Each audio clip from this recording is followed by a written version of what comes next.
कानून से ऊपर कुछ नहीं होता और इस बात का सबसे बड़ा सबूत है साथाकुलम कस्टोडियल किलिंग केस। 18 जून 2020 ये वो वक्त था जब पूरी दुनिया में कोरोना की वजह से हाहाकार मचा हुआ था। आम जनता, आम लोग, हर कोई परेशान था।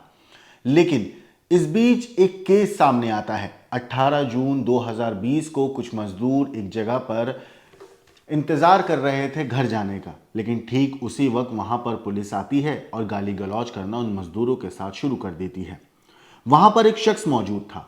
वो जब उसे पता चलता है कि पुलिस ने उस शख्स के साथ गाली गलौज की है तो वो उनसे जाने के लिए नहीं बल्कि कहता है थोड़ी देर रुको फिर जाना।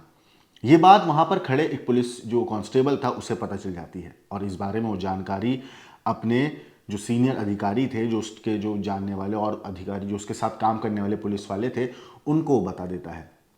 इसके बाद 19 जून को पुलिस जो है उस शख्स की दुकान पर जाती है और उसे हिरासत में ले लेती है।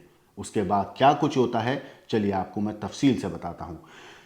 ये पूरा केस है सथाकुलम कस्टोडियल किलिंग केस। तमिलनाडु के सथानकुलम कस्टोडियल किलिंग केस में अदालत का एक ऐतिहासिक फैसला आया है, जहां बाप बेटे के साथ हुई अमानवीयता, हैवानियत भरी जो उसको उन दोनों को यातनाएं दी गई थी, जिसने पूरे देश को झंझोर दिया था, उस केस में अब तकरीबन 6 साल के बाद कोर्ट ने 9 पुलिसकर्मियों को सजा सुनाई है।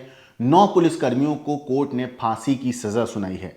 यह फैसला ना सिर्फ दोस्तों एक न्याय की मिसाल है बल्कि पुलिस अत्याचार के खिलाफ भी एक बहुत बड़ा संदेश देती है।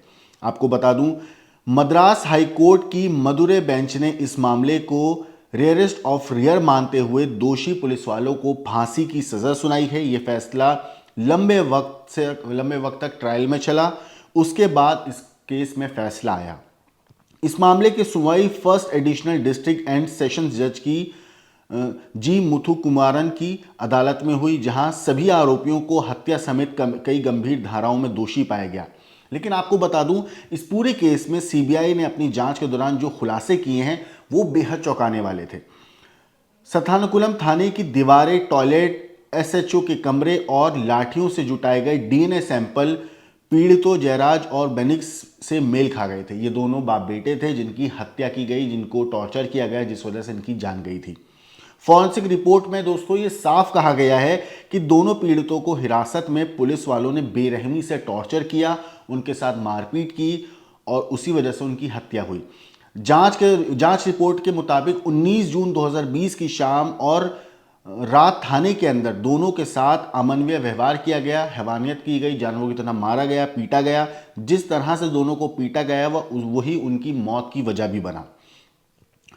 पोस्टमार्टम रिपोर्ट और न्यायिक जांच में दोस्तों ये भी बात सामने आई है कि पुलिस की बर्बरता ही इन दोनों की मौत की वजह बनी है। इतना ही नहीं, दोनों को अपने ही खून को अपने कपड़ों से साफ करने के लिए मजबूर तक किया गया था। सोचिए किस हद तक वहां पर हैवानियत उन दोनों के साथ की गई कि जिस वजह से उनकी पिटाई हुई, जिनके इतना मारा गया कि उनका खून बहा और अपने ही खून को उनको बोला गया कि तुम अपने कपड़ों से साफ करो।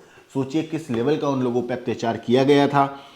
सीबीआई के मुताबिक 19 जून 2020 की रात करीब 7:30 बजे कोरोना लॉकडाउन के दौरान दुकान खोलने की वजह से जयराज को पुलिस ने कामराजर चौक से उठाया था। जब उनके बेटे बेनिक्स को यह पता चला तो वो तुरंत थाने पहुंचे, अपने पिता को रिहा करने की अपील करी, लेकिन उनकी अपील नहीं मानी गई। उसके बाद क्या होता है, थाने में बेनिक्स ने देखा कि उनके पिता को पीटा जा रहा था। जब उन्होंने विरोध किया तो पुलिस वाले आग बबूला हो गए। उन्होंने बेनिक्स पर भी हमला कर दिया। जब उन्होंने बीच बचाव किया तो पुलिसकर्मी और भड़क गए। इसके बाद आरोपी पुलिसकर्मियों ने मिलकर दोनों को सबक सिखाने का फैसला किया और इसके बाद शुरू हुआ एक बेरहमी का सिलसिला, एक ऐसा सिलसिला जिस वजह से दोनों बाप बेटे की जान चली गई।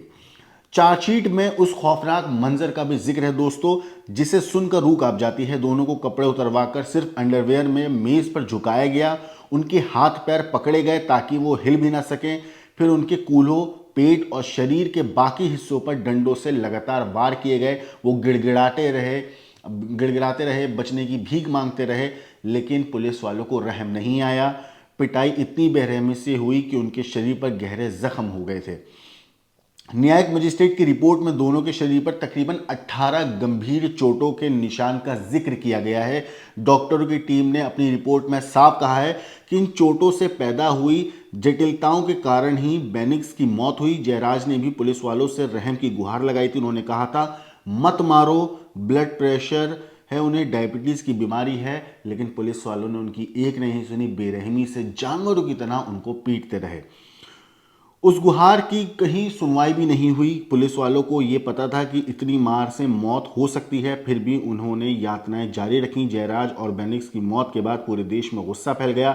इस मामले में दोस्तों 10 पुलिसकर्मियों को गिरफ्तार किया गया था। उनमें से एक आरोपी पुलिस वालों की कोरोना के दौरान मौत हो गई थी, जबकि 9 आरोपी जो थे उनको अब फांसी की सजा सुनाई गई है। इस घटना ने पुलिस हिरासत में होने वाले अत्याचारों पर बहुत बड़ा सवाल खड़ा किया है।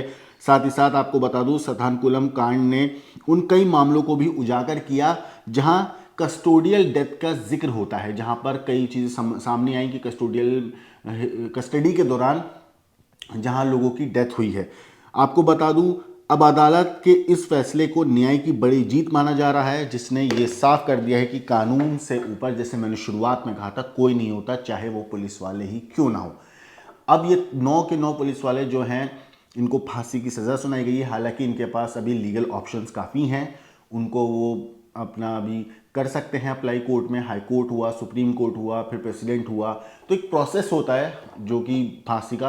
अभी इनके पास काफ़ी कई और ऑप्शंस हैं, लेकिन जिस तरीके से इन दोनों के साथ बर्बरता की गई थी, जिस तरह इन दोनों के साथ हैवानियत को अंजाम दिया गया था, वो सुनने के बाद, वो जानने के बाद रूह कांप जाती है।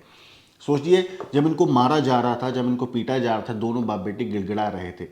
और ये बात, इस बात का जिक्र सीबीआई की जो है रिपोर्ट में भी है, चार्जशीट में भी है, कि वो रो भी रहे थे, कह रहे थे कि मुझे ब्लड प्रेशर है, मुझे मत मारो। लेकिन पुलिस वालों के दिल और दिमाग पर हैवानियत इतनी ज़्यादा सवार थी कि यूँ कहें कि उन्हें अपनी वर्दी का इस हद तक घमंड हो चुका था कि उन्होंने मासूम बेगुनाह इंसानों को मौत के आगोश में धकेलने से पहले एक बार नहीं सोचा, बल्कि बेरहमी से सिर्फ मारते रहे। इसको स्टोरी पे इतना ही। आपकी जो भी राय है कमेंट करके हमें ज़रूर बताइएगा। लेकिन देश और दुनिया की बाकी क्राइम की खबरों के लिए देखते रहिए क्राइम तक।